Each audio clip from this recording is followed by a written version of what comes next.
رسول اللہ کا وارث صحابہ کا سپاہی ہوں، مجھے ہے کفر سے نفرت میں تو حق کا فدائی ہوں۔ ان الحمد للہ نحمده ونستعینه ونستغفره ونعوذ باللہ من شرور انفسنا ومن سیئات اعمالنا، من يهده الله فلا مضل له ومن يضلل فلا هادي له، واشهد ان لا اله الا الله وحده لا شريك له، واشهد ان محمدا عبده ورسوله، اما بعد فان خير الحديث كتاب الله وخير الهدي هدي محمد صلی اللہ علیہ وعلى آلہ وسلم، وشر الامور محدثاتها وكل محدثة بدعة وكل بدعة ضلالة وكل ضلالة في النار۔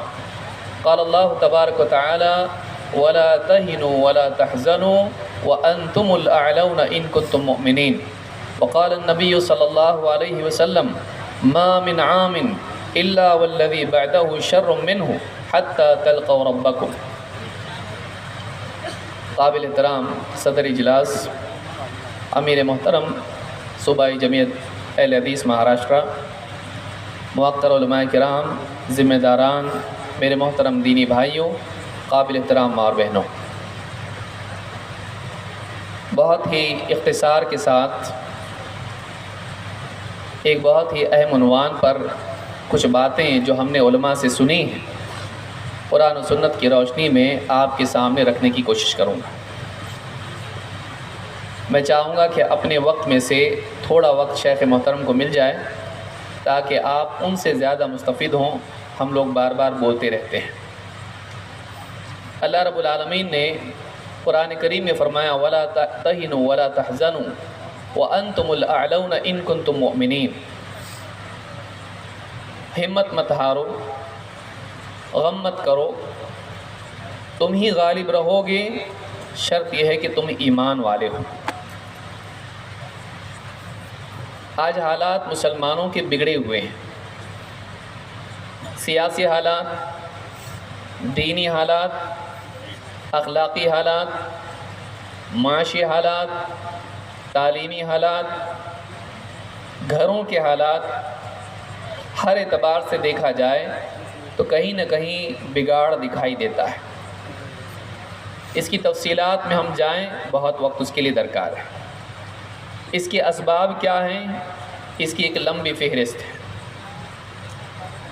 ان حالات میں ہم کو کرنا کیا چاہیے، اس میں بھی ایک بہت طویل گفتگو ہے جو علماء سے بار بار آپ سنتے رہتے ہیں، اور مختلف پہلوؤں پر علماء اپنی خطابات میں، اپنی کتابوں میں اس پر روشنی ڈالتے رہتے ہیں۔ آج کے اس خطاب میں بہت ہی اختصار کے ساتھ میں کچھ باتوں کی طرف توجہ دلانے کی کوشش کروں گا۔ اللہ رب العالمین مجھے اور آپ سبھی کو ان باتوں پر عمل کرنے کی توفیق عطا فرمائے۔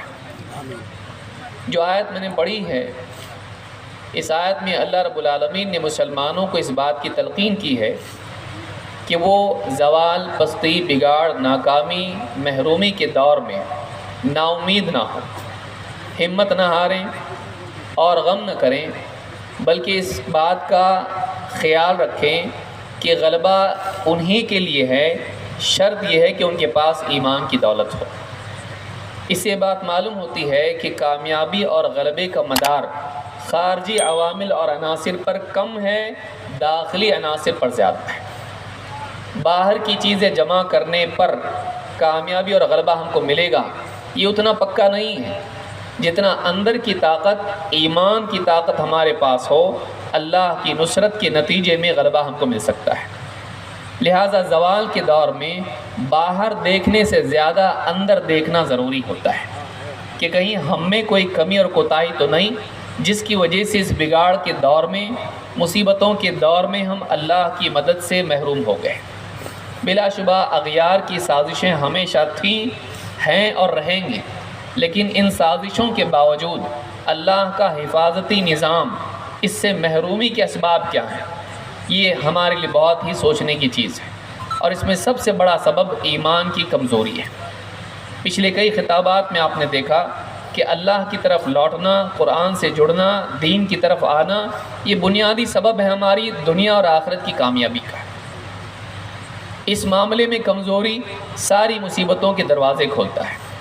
تو اس آیت سے یہ بات معلوم ہوتی ہے کہ بگاڑ کے دور میں، مصیبتوں اور پریشانیوں کے دور میں ایک تو یہ کہ ہمت نہیں ہارنا چاہیے، مستقبل کے اعتبار سے، حال کے اعتبار سے، ماضی کے حالات پر غور کر کے غمگین نہیں ہونا چاہیے، لیکن اسی کے ساتھ ساتھ اس بات کو بھی یاد رکھنا چاہیے کہ مستقبل میں اگر ہم چاہتے ہیں کہ غلبہ اور کامیابی ہمیں نصیب ہو تو ہمیں سب سے پہلے اپنے ایمان اور عقیدے کو پختہ کرنا چاہیے۔ ساری مصیبتوں کی جڑ یہی کمزوری ہے، اور ساری کامیابی کی بنیاد اسی پر ہے کہ ہم اپنے ایمان اور اپنے عقیدے کو درست کریں، پختہ کریں۔ اللہ کے نبی صلی اللہ علیہ وسلم بتا چکے تھے کہ ہر آنے والا سال پچھلے سال سے زیادہ شر والا ہوگا، یہاں تک کہ تم اپنے رب سے جا ملو۔ معلوم ہوا کہ آنے والے ادوار پچھلے ادوار سے زیادہ بگاڑ اور بربادی والے ہوں گے۔ ان میں ہم کو کرنا کیا چاہیے، یہ ہم کو دیکھنا ہے۔ سب سے پہلی چیز یہ کہ ہم اللہ کی طرف لوٹیں، اللہ سے آہوزاری کریں، اللہ کے آگے گڑ گڑائیں، اللہ سے اپنے تعلق کو صحیح کریں۔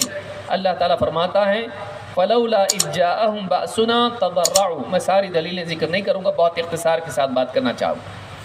اللہ نے فرمایا کہ جب ان پر برے حالات آئے، فقر، فاقہ، بیماریاں، مصیبتیں، پریشانیاں جب ان پر آئیں، فَلَوْلَا إِذْ جَاءَهُمْ بَأْسُنَا تَضَرَّعُوا، ہماری طرف سے جب مصیبت کے حالات ان پر ڈالے گئے تو وہ ہماری طرف کیوں نہیں لوٹے، کیوں نہیں گڑ گڑائیں، کیوں ہم سے آوازاری انہوں نے نہیں کی، رو دھو کے ہمارے ساتھ معاملہ صحیح کیوں نہیں کیا۔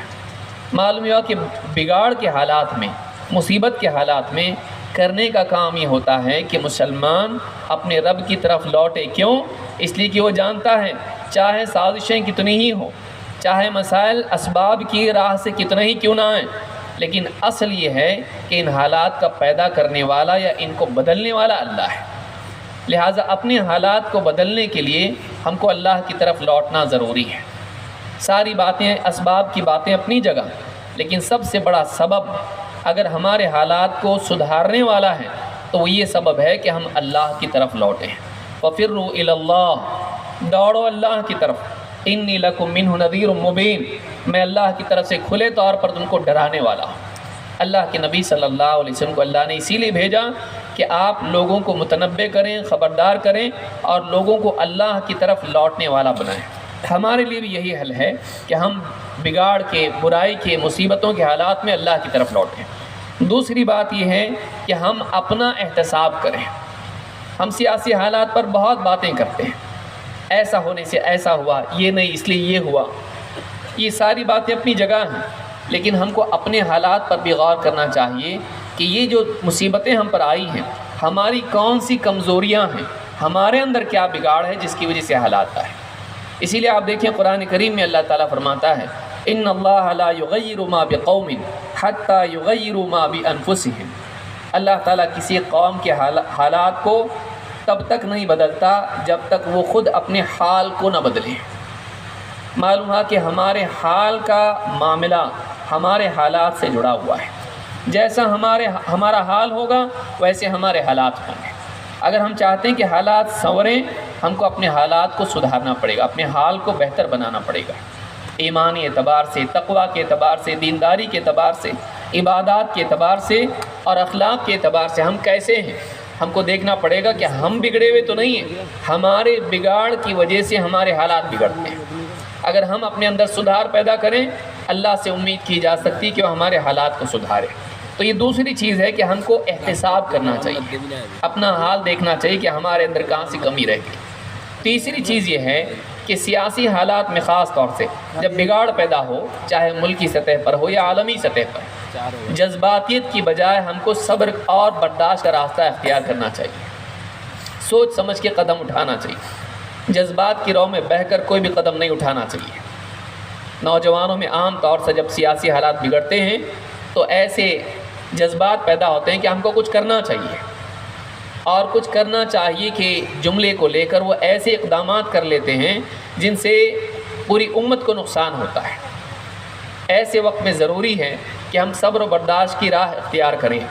اللہ تعالیٰ قرآن کریم میں فرماتا ہے وَإِن تَصْبِرُوا وَتَتَّقُوا لَا يَضُرُّكُمْ كَيْدُهُمْ شَيْئًا، اگر تم صبر کر لو، اگر تم صبر و برداشت کا راستہ اختیار کرو اور پرہیزگار بن جاؤ، اللہ سے ڈرنے والے، برائیوں سے بچنے والے بن جاؤ، اپنا احتیاط اخذ کرنے والے بن جاؤ، احتیاط کا راستہ اپنانے والے بن جاؤ۔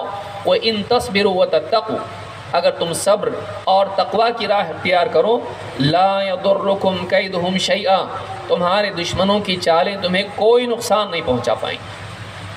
معلوم ہوا کہ ہماری بعض اوقات بے صبری اور تقوی سے ہٹ جانا ہمارے لیے بربادی کا راستہ کھولتا ہے، دروازہ کھول دیتا ہے۔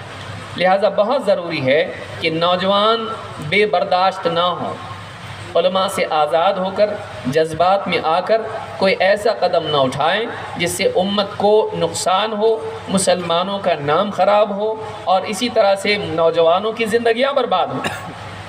ماں باپ خون کے آنسو رونے والے ہو جائیں، بیویاں شوہر کے ہوتے ہوئے بیوہ کی طرح ہو جائیں، اولاد اپنے باپ کے ہوتے ہوئے یتیم ہو جائیں، جیلوں میں جا کے ہمارے نوجوان بیٹھیں۔ ایسا نہیں ہونا چاہیے۔ نوجوانوں کو چاہیے کہ وہ صبر و برداشت کے ساتھ میں، سوجھ بوجھ کے ساتھ جو قدم اٹھانا ہے علماء کی رہنمائی میں اٹھائے، جذبات میں آ کے نہیں، جذبات میں آ کے نہیں۔ اللہ کے نبی صلی اللہ علیہ وسلم کے ایک صحابی حذیفہ رضی اللہ تعالیٰ کہتے ہیں، قال رسول اللہ صلی اللہ علیہ وسلم لا ينبغي للمؤمن ان يذل نفسه، کسی مومن کے لیے مناسب نہیں کہ اپنے آپ کو ذلیل کریں۔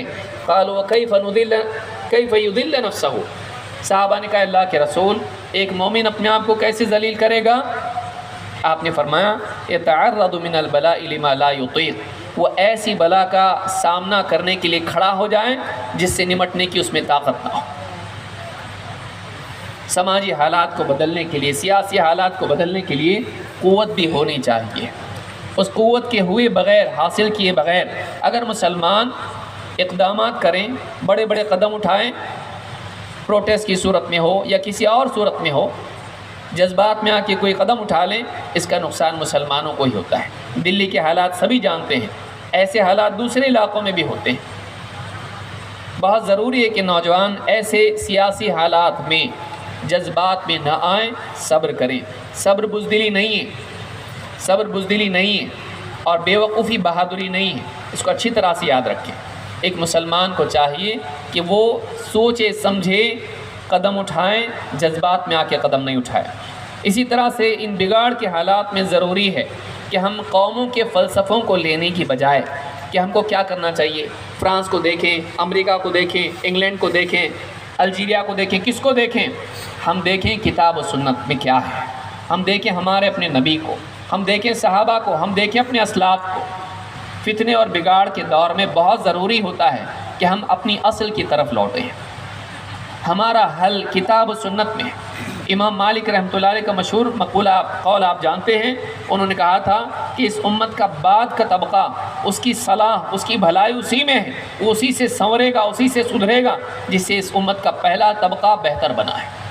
کیا بات، چاہے قیامت تک کا کوئی بھی حال ہو، اس کا حل کتاب و سنت میں موجود ہے، اس کا حل نبی کریم صلی اللہ علیہ وسلم کی تعلیمات میں موجود ہے، اس کا حل ہمارے اسلاف کی روش میں موجود ہے، ان کے منہج میں موجود ہے۔ بہت ضروری ہے کہ ہمارے لیے بھی، ہم اپنے زمانے میں اگر چاہتے ہیں کہ ہمارے حالات کے لیے ہم صحیح نسخہ معلوم کریں، تو اس کے لیے قوموں کو اور فلاسفوں کو اور اسی طرح سے دوسروں کو دیکھنے کی ضرورت نہیں، ہماری کتاب و سنت بہترین رہنمائی ہے، اس کی طرف لوٹنا بہت ضروری ہے۔ اسی طرح سے اس بگاڑ کے دور میں اگر ہم چاہتے ہیں کہ ہمارے حالات بہتر بنیں، تو ہمیں علماء کی ماتحتی میں رہنا بہت ضروری ہے۔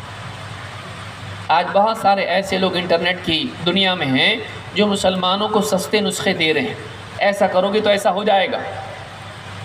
بہت ضروری ہے کہ ایک مسلمان اس بگاڑ کے دور میں اپنا ہاتھ کتاب و سنت کے ماہر اور تجربہ کار علماء کے ہاتھ میں دے، یہ اندھاپن نہیں۔ میں تمام رضاکار سے گزارش کروں گا کہ اس طرح کی بدنظمی نہ پیدا ہونے دیں۔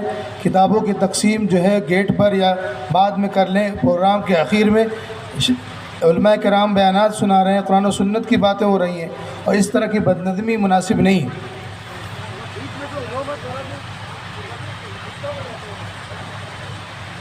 انٹرنیٹ پہ آپ دیکھیں گے کہ کتنے سارے لوگ ہیں جو دین کے بارے میں بولنے والے ہیں، کوئی انکار حدیث کی دعوت دے رہا ہے، کوئی رافضیت کی دعوت دے رہا ہے، کوئی آزادی فکر کی دعوت دے رہا ہے، کوئی اسلام کو مسلمانوں کی تجدید کرنے کی بجائے اسلام کی تجدید کی دعوت دے رہا ہے، اور نوجوان میڈیا کے راستے سے ان سے جڑ جاتے ہیں، ان کی باتوں میں آ کے گمراہ ہو جاتے ہیں، یہ ایک بہت بڑا مسئلہ ہے۔ بہت ضروری ہے کہ اس بگاڑ کے دور میں ہم علماء کی طرف رجوع کریں۔ یہ ہمیشہ سے حل تھا، آج بھی ہے اور کل بھی رہے گا۔ اللہ کے نبی صلی اللہ علیہ وسلم نے بعد کے دور میں جب بگاڑ آئے گا ان حالات کے بارے میں کہا کہ اللہ تعالیٰ علم کو یوں ہی نہیں اٹھائے گا کہ لوگوں سے چھین لے، بلکہ اللہ تعالیٰ ایک ایک کر کے علماء کو اٹھاتا جائے گا۔ جب علماء باقی نہیں رہیں گے تو لوگ ایسوں کو اپنا پیشوا بنائیں گے جو اپنی رائے سے فتوے دیں گے، اپنی عقل سے لوگوں کو رہنمائی دیں گے، اور لوگوں سے پوچھیں گے، اس پر عمل کریں گے، خود بھی گمراہ ہوں گے، دوسروں کو بھی گمراہ کریں گے۔ معلوم ہے کہ بعد کے دور میں جب بگاڑ آئے گا اس کی بنیادی وجہ یہ ہوگی کہ علماء سے دوری اور ایسے لوگوں سے قربت جو واقعی علم نہیں رکھتے ہیں لیکن متعلم ہیں، ایسے لوگ جن کو لوگ سمجھتے ہیں کہ ہاں ان کے پاس بھی کچھ ہے، جن کے پاس بولنے کی صلاحیت ہے، سوچنے کی نہیں، جن کے پاس گہرا علم نہیں ہے لیکن زبان کی صلاحیت ہے۔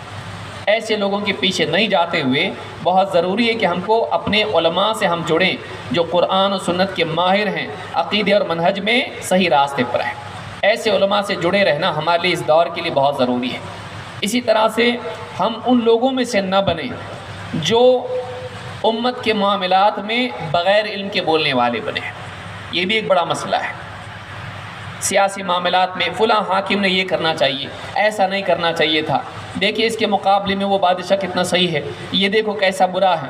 اس طرح کی باتیں انٹرنیٹ پہ آ کے کرنا، فیس بک پہ، یوٹیوب پہ، اور اسی طرح سے واٹس ایپ پہ چھوٹے چھوٹے اپنے ویڈیو بنا کے ڈالنا، ٹک ٹاک پہ ڈالنا، انسٹاگرام پہ ڈالنا، آپ کو ایسے لوگ آپ عام طور سے ملیں گے جن کی عمریں کم ہوں گی لیکن ان کی باتیں زیادہ ہوں گی۔ وہ ایسے معاملات میں گفتگو کر رہے ہیں جن میں بولنے کی ان کو اجازت نہیں ہے۔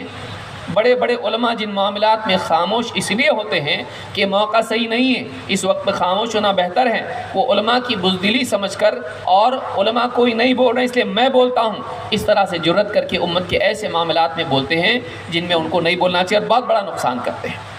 ایسے لوگوں کو اللہ کے نبی صلی اللہ علیہ وسلم نے رویبضہ کہا ہے۔ پوری حدیث میں بیان نہیں کر رہا ہوں، لیکن آخری دور میں ایسے لوگ ہوں گے جو فتنے کا دور ہوگا، کنفیوژن کا دور ہوگا، اس دور میں ایسے لوگ کھڑے ہو کے بولنے والے بنیں گے جو سفیہ ہوں گے، بیوقوف قسم کے لوگ ہوں گے۔ صحابہ نے پوچھا رویبضہ کون ہوں گے جو ایسے زمانے میں بولنے والے ہوں گے؟ تو آپ نے فرمایا السفیہ یتکلم فی امر العامہ، بے وقوف قسم کا آدمی جس کو کچھ بھی سمجھ نہیں ہوگی لیکن بولنے کا شوق ہوگا، وہ کھڑے ہو کر امت کے مسائل میں بولے گا، ایسے مسائل جس میں عام آدمی کے بولنے کی گنجائش نہیں ہے۔ تو یہ بھی اس دور کا بہت بڑا مسئلہ ہے، ہم وہ نہ بنیں اور نہ ایسے لوگوں کو سنیں۔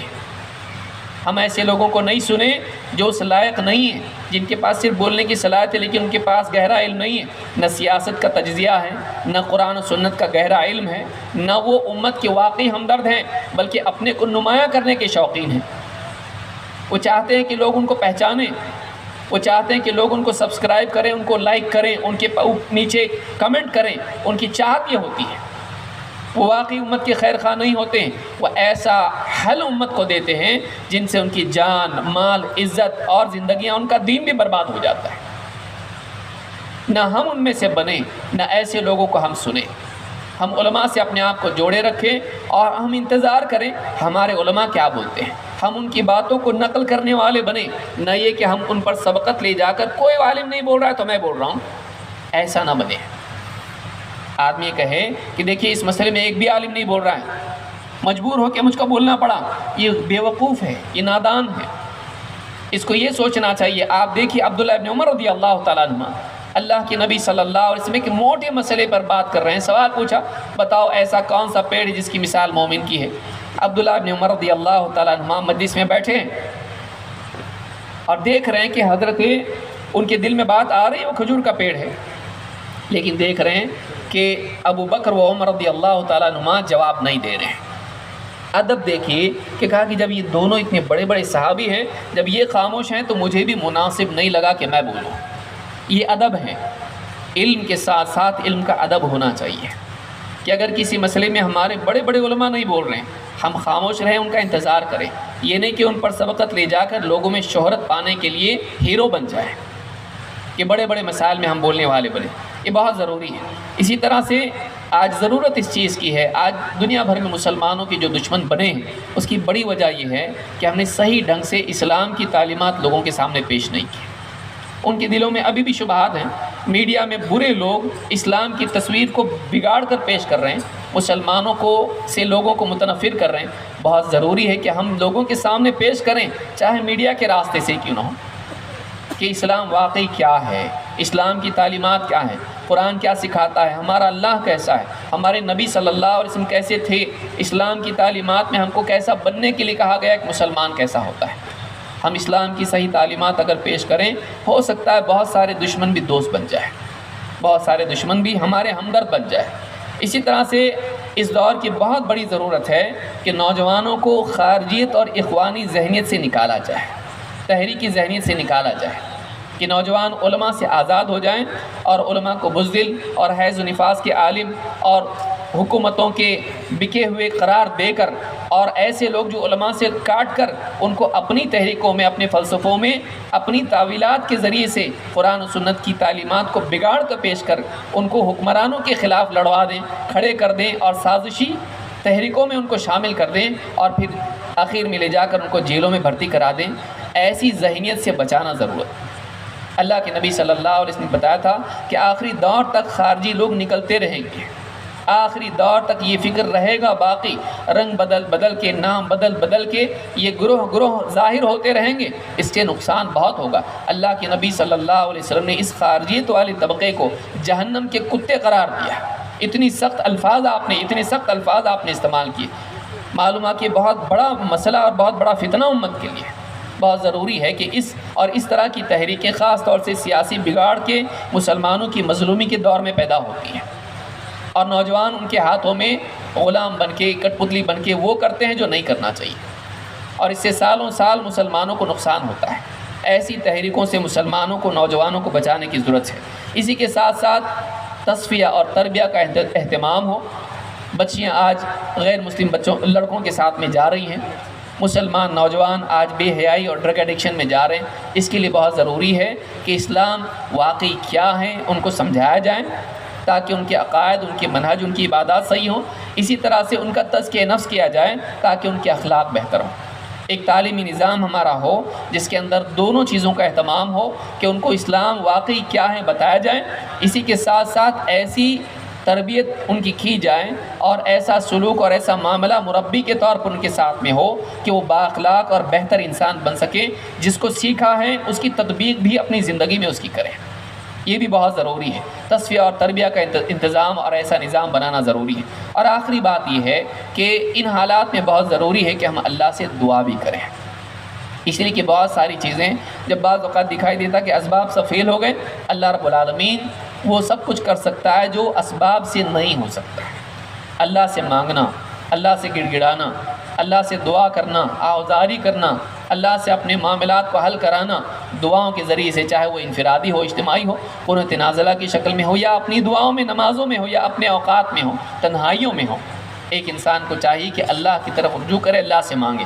اللہ کے نبی صلی اللہ علیہ وسلم فرماتے ہیں الدعاء ينفع مما نزل ومما لم ينزل فعليكم عباد اللہ بالدعاء۔ دعا ایسی مصیبت میں بھی جو نازل ہوئی ہے یا ایسی مصیبت جو نازل نہیں ہوئی ہے، دونوں کے معاملے میں فائدہ دیتی ہے۔ تو اللہ کے بندو اللہ سے دعا کرو، اللہ کے بندو اللہ سے دعا کرو۔ تو چاہے مصیبت آئی ہو یا نہ آئی ہو، اللہ سے دعا مانگ کے ہم اپنے مسائل کو حل کرانے والے بنیں۔ اس حدیث کو امام حاکم نے روایت کیا ہے۔ اللہ رب العالمین ہم سب کو ان حالات میں صبر اور تقوی کا دامن تھامے رہنے کی توفیق عطا فرمائیں، اور علماء سے جڑے رہنے اور بگاڑ کو بڑھانے کی بجائے گھٹانے والے بننے کی توفیق عطا فرمائیں۔ اقول ھذا واستغفر اللہ لی ولکم۔